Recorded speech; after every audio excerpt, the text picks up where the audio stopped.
보편적으로 저희가 하루하루를 살아가는 날, 그리고 특정한 날, 또 어떤 절기, 다양하게 이 날이라는 단어가 쓰이겠죠. 그런데 무엇보다 가장 중요한 의미의 날은 바로 오늘 본문에서 등장하는 여호와의 날이라는 뜻 단어입니다.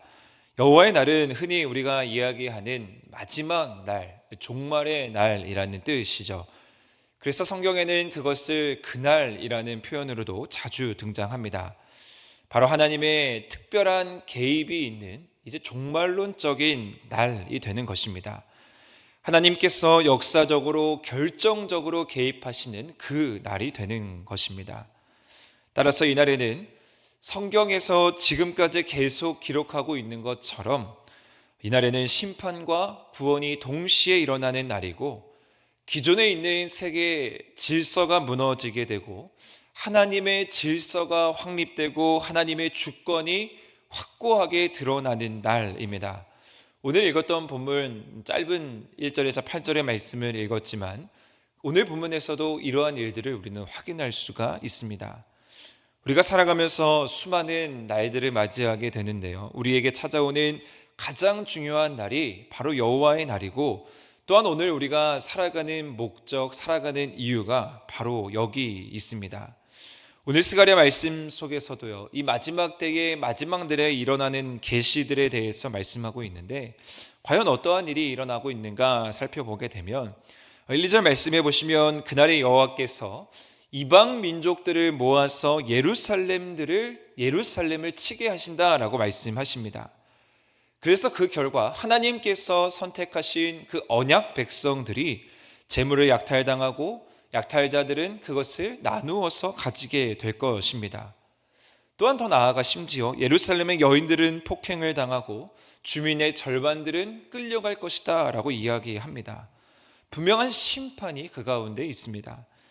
그런데 2절 후반부의 마지막 부분, 2절 마지막 부분 말씀을 보십시오. 하나님은 거기서 끝나는 것이 아니라 희망의 메시지, 구원의 메시지도 더하여 주십니다. 예루살렘에 함락당하고 성읍 절반이 다 포로로 끌려가지만 남은 백성은 성읍에서 끊어지지 않을 것이다 라고 약속, 구원, 회복, 희망을 약속하시는 거죠. 하나님께서는 다시 한번 마지막 때에 하나님의 언약 백성들인 이스라엘 백성들이 외부로부터 큰 핍박을 당하고 큰 환난을 당하지만 그 고난을 잘 이겨내고 남은 자들, 여호와께서 구원하셔서 남은 자들이 있다라는 것을 분명하게 보여주고 있습니다. 여호와의 날이라는 이 날은 이렇게 항상 중의적인 의미가 있는 것이죠. 심판이 있고 구원이 있는 날입니다. 따라서 여호와께서 이러한 상황이 우리 가운데 주어진다 할지라도 그것은 우리에게 절망이고 멸망에서 끝나는 것이 아니라 절망적인 상황을 반전시키시는 약속이 그 가운데 있다라는 것을 우리는 항상 기억하고 그것을 바라볼 수 있는 믿음의 눈이 있어야 됩니다. 3절을 보십시오. 그때 여호와께서 나가사 그 이방 나라들을 치시되 라고 되어 있습니다.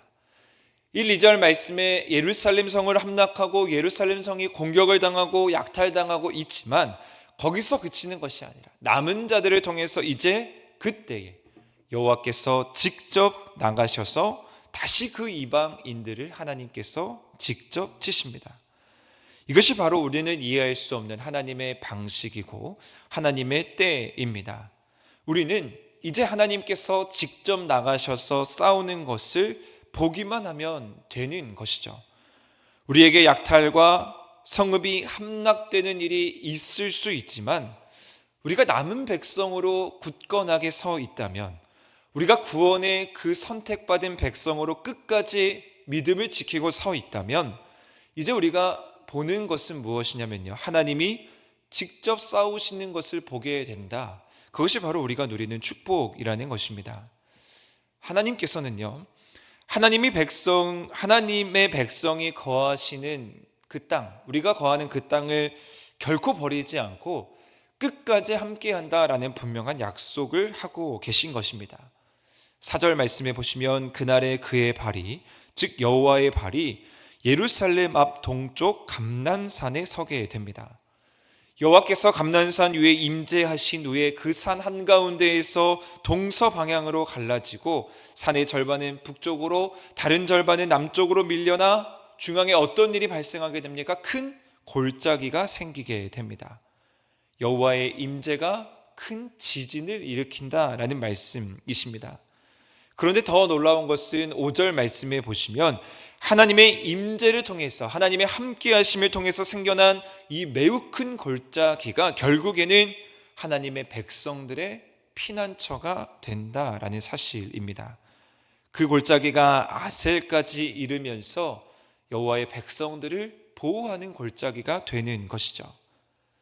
한번 생각해 보십시오. 이 모습이 마치 유다왕 우시야 때에 지진을 피해 도망하는 것처럼이라고 오늘 본문에서도 분명하게 기록하고 있습니다. 이스라엘 백성들에게 이 골짜기, 이 갈라짐이라는 것은 항상 큰 은혜였고 하나님의 도우심이었습니다. 출애굽 당시에 홍해가 갈라지는 것도 그러했고요. 가나안을 정복하는 것을 시작할 때에 요단강을 건널 때, 요단강이 갈라질 때도 그러했습니다. 시시때때로 하나님께서는 항상 하나님의 피난처로 우리들을, 이스라엘 백성들을 이끄셨다라는 것입니다. 이스라엘 백성들이 이 골짜기를 바라보면서, 우리가 이 골짜기를 바라보면서 깨닫는 은혜는 무엇이냐면 하나님의 구원 계획, 하나님의 백성들은 하나님께서 절대로 포기하지 않으신다라는 말씀입니다. 우리가 하나님을 배반하는 것이지 우리가 하나님을 저버리는 것이지 결코 하나님은 우리를 버리지 않으신다라는 메시지입니다. 우리의 삶 속에서 우리는 항상 이러한 골짜기를 발견하게 됩니다. 이것을 우리는 다른 말로 은혜라고 표현하기도 합니다. 우리의 삶의 여정에 고난이 찾아오고 우리의 삶의 여정에 역경이 찾아오더라도 그때마다 필요에 따라 때에 따라 하나님께서는 우리에게 골짜기를 허락해 주시죠. 은혜를 허락해 주십니다. 자, 그러면 그 은혜 가운데에서 우리는 하나님을 어떻게 고백할 수 있습니까? 5절에 스가랴의 고백을 보십시오. 나의 하나님이라고 스가랴는 하나님을 부르고 있습니다. 이것이 바로 우리가 골짜기에서 부르는 우리 그리스도인의 특권입니다. 나의 하나님이라고 부를 수 있는 것은 하나님이 나의 주인이십니다. 하나님이 나의 이 고통에서, 이 역경에서 벗어날 수 있게 하시는 유일한 분이십니다 라는 그 주권의식이 분명하게 담겨 있는 표현인 것이죠. 우리가 하나님을 이 새벽 나의 하나님으로 부를 수 있다라는 것이 우리의 가장 큰 특권이기 때문에 우리가 더 부르짖어서 더 간절한 마음으로 더 우리의 기도 제목을 가지고 나아갈 때에 골짜기에서 하나님께서 우리의 기도를 들으시는 줄 믿습니다. 우리의 부르심에는 항상 하나님께서 응답하여 주신다라는 것을 기억하시기를 바랍니다. 5절 말씀에 보시면 마지막 부분에 누가 과연 주님과 함께하는가, 이러한 역경과 이러한 혼동 속에서 누가 과연 하나님께서 함께 하시는가 명확한 답이 나와 있는데요, 바로 모든 거룩한 자들이라고 되어 있습니다. 우리가 거룩한 자들로, 우리가 성도로 구별되어서 살아가야 하는 이유가 바로 여기 있습니다. 그리고 마지막 6절에서 8절 말씀을 묵상해 보시면 그 날에 일어나는 일에 대해서 기록되고 있습니다. 아주 우주적인 변화가 나타나는 건데, 앞서 말씀드렸듯이 기존에 하나님께서 세워놓으셨던 창조 질서가 하나님의 주권으로 인해서 또 변화되게 되는 것을 우리는 보는 것입니다.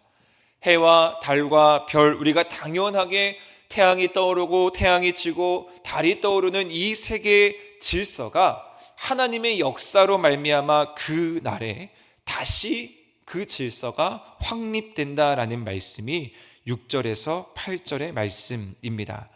그리고 마지막 8절 말씀에 보시면요, 예루살렘에 생수가 솟아나게 되는데 이 생수는 여름과 겨울과 모든 날을 가리지 않고 끊임없이 생명을 공급하고 있습니다.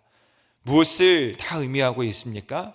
그 날 여호와의 날에는 하나님께서만 하실 수 있는 일, 하나님께만 가능한 일들이 펼쳐지고 있다라는 것을 우리는 보게 됩니다.